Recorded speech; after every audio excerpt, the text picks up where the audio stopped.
Si vous ne le saviez pas encore, je vous en informe, je vis à l'étranger. En effet, ça fait 7 ans que je vis en permanence au Guatemala, petit pays de l'Amérique centrale. Et récemment, j'ai quelqu'un qui m'écrit et qui me demande: Laurence, j'ai cru comprendre que tu t'es installée au Guatemala. J'aimerais faire de même au Costa Rica. Aurais-tu le temps de répondre à quelques questions? Bien évidemment, j'ai répondu oui. J'ai même choisi aujourd'hui de vous en faire une vidéo. Je me suis dit, il y a probablement plus d'une personne qui rêve secrètement d'aller s'installer à l'étranger. Sans plus tarder, les questions de Martin, qui tout d'abord me demande: comment vis-tu le fait d'être loin de ta famille et de tes amis? Donc, je suis partie en 2010 pour de bon avec mon chien seulement du Canada et je suis venue m'installer au Guatemala. Ce qui est très bien, c'est que je suis venue travailler avec un ami ici qui a un hôtel. Alors, ça me faisait quand même une compagnie, malgré le fait que j'étais partie seule du Canada. Et je travaillais amplement, étant donné qu'on mettait une entreprise sur pied.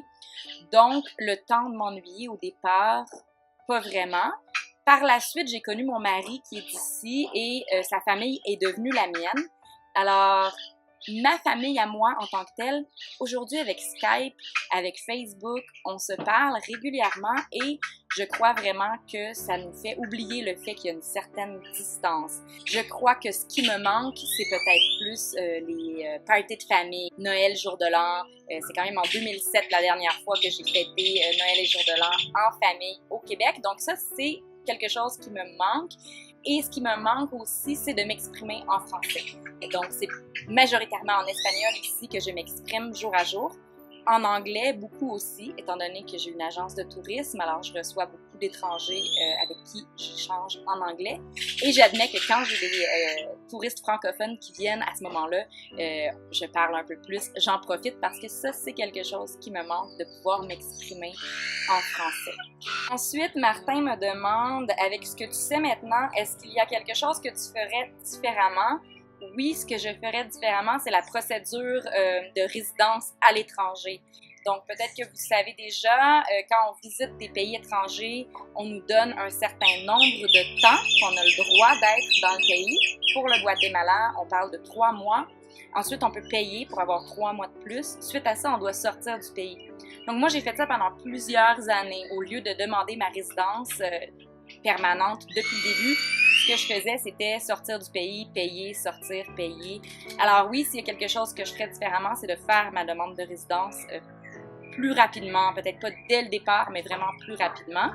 D'ailleurs, c'est sa troisième et dernière question. Martin me demande comment s'est déroulé ton processus d'immigration avec le Guatemala-Canada, toutes les paperasses, vendre tout ce que tu avais.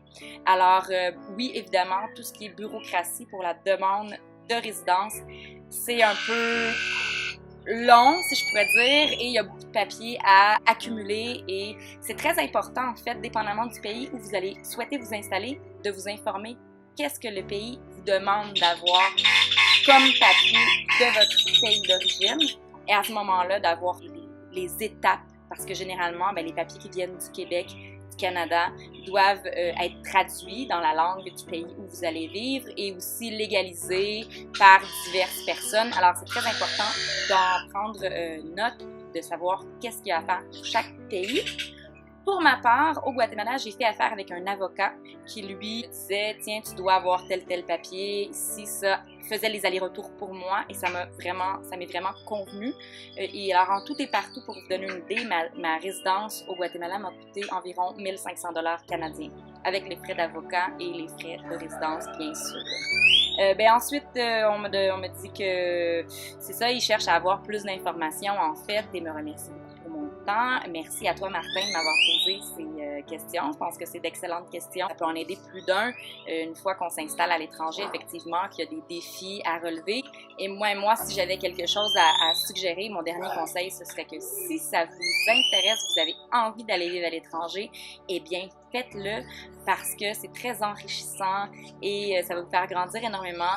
Ce sont des expériences qui ne s'apprennent ni à l'école ni dans les livres. Il faut vraiment le vivre pour comprendre ce que c'est et je vous le conseille fortement. Alors voilà, si vous avez aimé le contenu de cette vidéo, vous n'hésitez pas à me faire un petit pouce bleu. Encore mieux, vous pouvez la partager et aussi vous abonner à ma chaîne pour manquer aucune vidéo. Je vous souhaite une excellente journée et à très bientôt.